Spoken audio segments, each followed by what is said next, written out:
Buenos días. Comparecemos para hacer la actualización de los datos de la pandemia en la región de Murcia.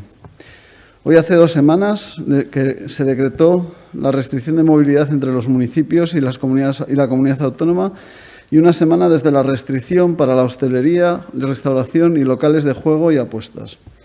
A partir de ahora esperamos a comenzar a ver si estas medidas han conseguido los efectos que se fijaron, aunque todavía es pronto para evaluar si serán necesarias nuevas medidas en su caso o si, por el contrario, se puede flexibilizar algunas de ellas. Según el último informe del Servicio de Epidemiología, la media de la tasa de incidencia acumulada de 14 días se fijaba en 781 casos por 100.000 habitantes y la de 7 días en 374.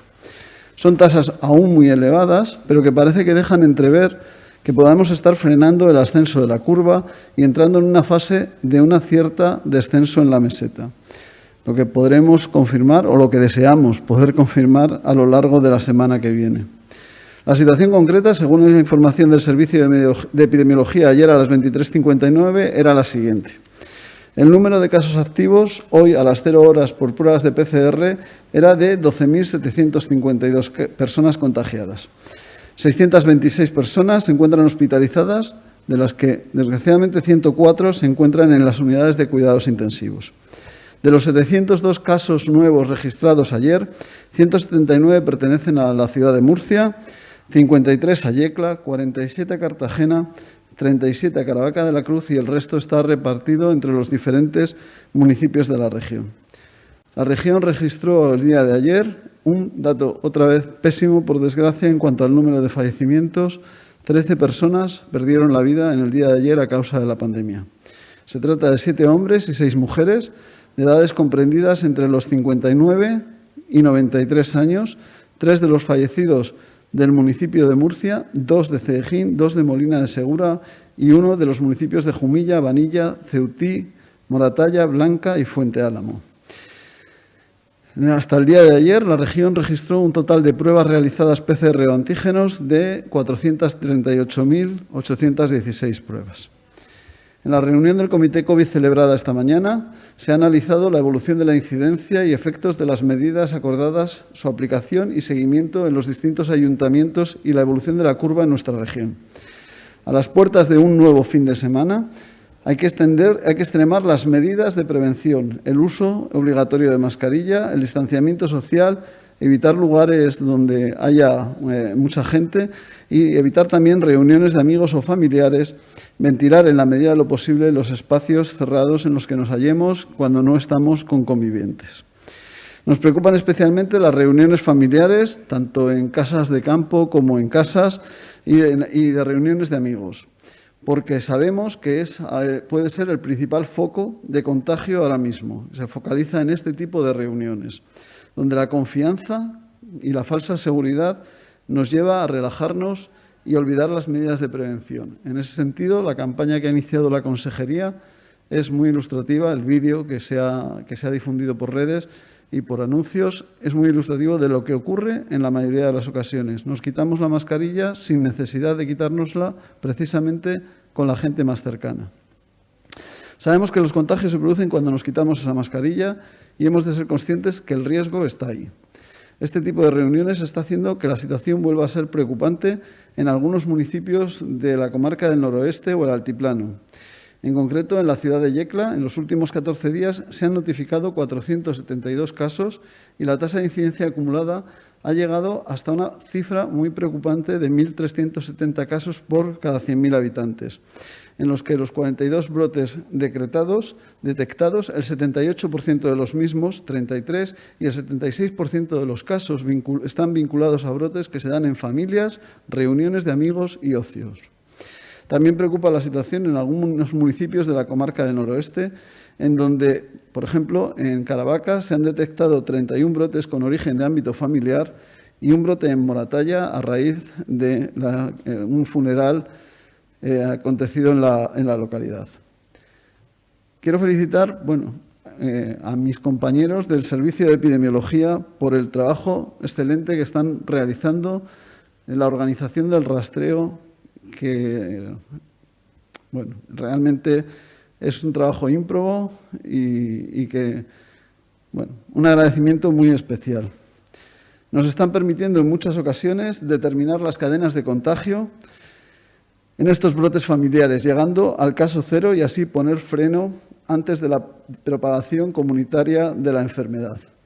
Y en esta felicitación también hay que comentar que la región de Murcia es la región que mejor tiene tipados los brotes de toda España. De nada sirve tomar medidas restrictivas temporales para la hostelería y restauración, por ejemplo, si lo que hacemos es desplazar el riesgo de esos lugares que no son en sí mismos peligrosos, es lo que hacemos nosotros allí. Si lo que hacemos es desplazarlo a otras situaciones como esos encuentros en casas o en apartamentos donde podamos hacer las mismas actividades que estábamos haciendo. Cuando participamos en una reunión de amigos o familiar, el contagio es más que posible y lo peor es que luego lo vamos a llevar a nuestra casa y vamos a poner en riesgo a nuestros padres, a nuestros abuelos y poniendo, por lo tanto, en riesgo la salud de los seres más queridos. 13 fallecimientos en el día de ayer y desafortunadamente casi todos los días en las últimas semanas más de 10. Es una cuestión que no podemos permitirnos y que tenemos que evitar esa exposición al contagio dada las dramáticas consecuencias que estamos viviendo. El quédate en casa vuelve a ser la regla de oro para nuestra vida cotidiana, pues ese simple gesto salva vidas. Y sin más, quedo a disposición para las posibles preguntas. Buenos días. Trasladamos ahora las preguntas que nos han hecho llegar los medios de comunicación. En primer lugar, desde Radio Municipal de Calasparra, cuando concluyan los 14 días de cierre de los establecimientos hosteleros y se estudie la eficacia de la medida con respecto a la reducción de contagios, si finalmente se decide una prórroga, ¿cabe la posibilidad de que se permita abrir en aquellas localidades donde la situación epidemiológica esté más controlada? Bueno, eso es una cuestión que evidentemente se evaluará la semana que viene. Todavía no estamos en el momento de evaluarla. Lo que sí que es cierto es que hay que comentar que hay una situación, hay que tener en cuenta que cuando evaluamos la situación epidemiológica, se evalúa la situación epidemiológica y la situación asistencial. Hay momentos en que si la situación asistencial está muy comprometida en la región, aunque haya municipios concretos, que pueden ser pocos, que están en una situación epidemiológica buena o por lo menos no tan mala, se han tenido que tomar medidas en esos municipios, por desgracia, porque la situación asistencial es muy grave, como hemos comentado en las últimas semanas, y no se puede permitir el que haya contagios en ningún sitio. Tenemos que, todos a una en la región, restringir ese número de contactos y esos contagios. Entonces, eso hay que tenerlo en cuenta porque hay determinados municipios que a lo mejor están en mejor situación, pero también la carga asistencial y el nivel asistencial es una cosa muy importante que no vamos a poder hacer una cuestión localizada en los diferentes municipios hasta que esa carga asistencial no empiece a bajar. Pero evidentemente lo valoraremos la semana que viene. Por parte de la Agencia EFE plantean lo siguiente sobre la vacuna contra la COVID. La Consejería de Salud tiene un criterio sobre las prioridades a la hora de vacunar a los distintos tipos de población cuando el Estado distribuya las dosis. ¿Qué grupos tendrían prioridad? La Consejería de Salud, a través de este portavoz técnico de la pandemia, está representada en el grupo de trabajo del Ministerio y lo cierto es que tenemos firmado un compromiso de confidencialidad, con lo cual la Consejería la región de Murcia no va a hacer nada diferente a lo que haga España. Onda Cero pregunta si comparte con el presidente de la UCAM, José Luis Mendoza, que la ingesta en grandes dosis de vitamina C combate el coronavirus. Bueno, yo ahí, a lo mejor el presidente de la UCAM, yo no voy a entrar, pero que a lo mejor tiene evidencia científica que yo no he leído. Si lo tiene y son artículos publicados, teniendo en cuenta la fuente que es, que por favor los comparta con nosotros, porque sería una cosa buena saberlo. También quieren saber si ya se están realizando cribados rutinarios de coronavirus en las residencias de mayores. Sí, al menos desde la semana pasada se empezó y esta semana ha seguido. Y si comparte la afirmación del presidente de la comunidad de que en agosto el 80% de todos los contagios de la región tuvieron su origen en 2 personas que entraron infectadas por Barajas. Pues yo ahora mismo no tengo ese dato concreto de si en agosto, porque además dependerá de qué día de agosto, si el 1 de agosto o el 31 de agosto. Lo que sí que puedo decir es que aquí, desde el primer día de julio, tuvimos una sensación muy clara de que el control de fronteras, cuando un país no tiene muchos casos, es una cuestión fundamental, que se reclamó técnicamente desde la parte técnica de la consejería, se reclamó y la parte política hizo sus reclamaciones a Madrid, al Ministerio, y que, bueno, por fin, pues estamos a 13 de noviembre, parece que vamos a empezar a controlar los aeropuertos. Bueno, digamos que a lo mejor algún mes más tarde de lo que a algunos técnicos nos hubiera gustado. Radio Nacional expone y pregunta: a nivel nacional se señalan los colegios como segundo foco de contagios. ¿Se puede entender que es así también en la región?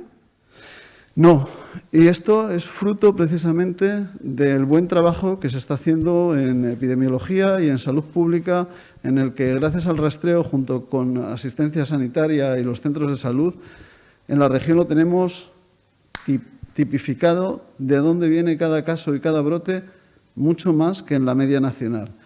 En la media nacional, o sea, ¿qué es lo que ocurre en España? En España lo que está ocurriendo es que los brotes escolares es una cuestión muy sensible y que, por lo tanto, se recogen de forma muy correcta en casi todas partes. Pero otro tipo de brotes que a lo mejor no son tan sensibles desde un punto de vista social, pues no se recogen de forma tan correcta.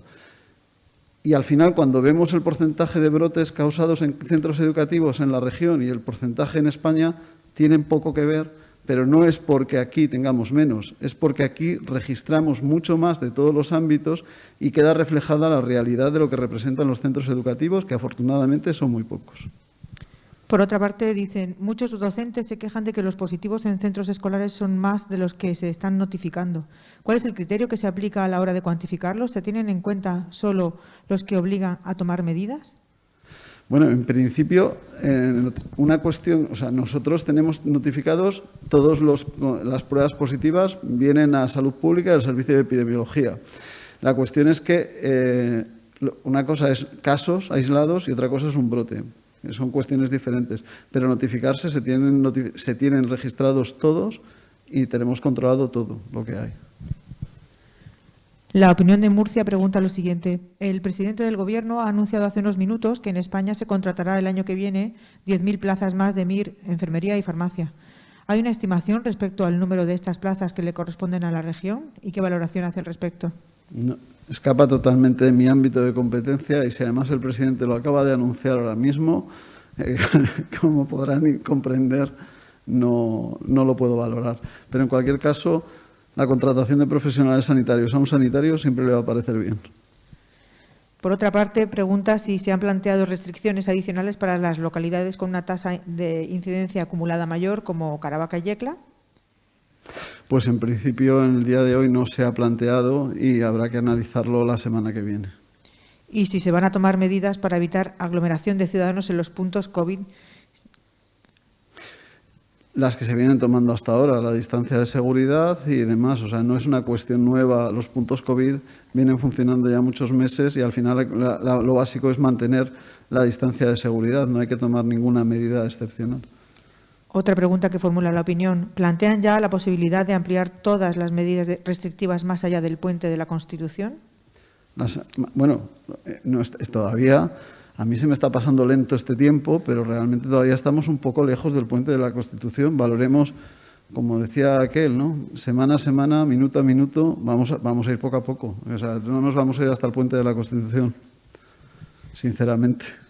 Y Onda Regional pregunta, ¿qué ha llevado a sustituir en un primer momento las PCR por test de antígenos a los contactos estrechos de un positivo? A las 48 horas de un test de antígenos sabemos que se hace la PCR.